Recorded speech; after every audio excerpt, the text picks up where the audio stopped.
The early months of the war were marked by rapid movement and traditional military tactics. The German army implemented the Schlieffen Plan, attempting to quickly defeat France before turning to face Russia.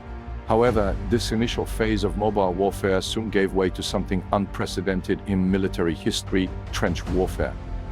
By late 1914, a system of trenches stretched from the North Sea to the Swiss border, creating the Western Front. The conditions in these trenches were horrific. Soldiers lived in mud-filled ditches, constantly exposed to artillery bombardment, disease, and the psychological trauma of seeing their comrades killed. The space between opposing trenches, known as no man's land, became a killing field where countless soldiers died in futile attempts to break through enemy lines.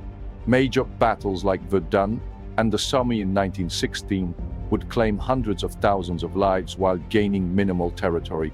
But World War I wasn't just about the horror of trench warfare, it was also a laboratory for military innovation.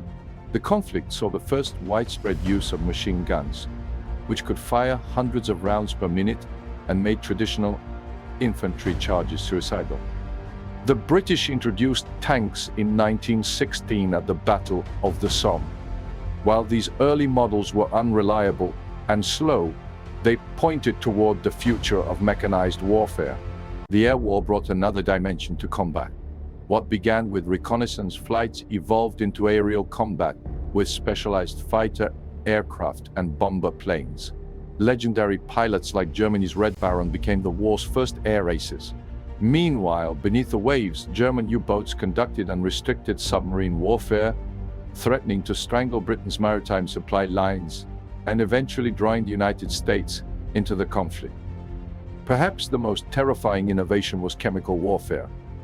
In 1915, the Germans first used chlorine gas at Waigal, beginning an era of chemical weapons that would horrify both soldiers and civilians. The development of gas masks and protective equipment became crucial for survival, leading to advances in chemical protection that would later benefit civilian applications.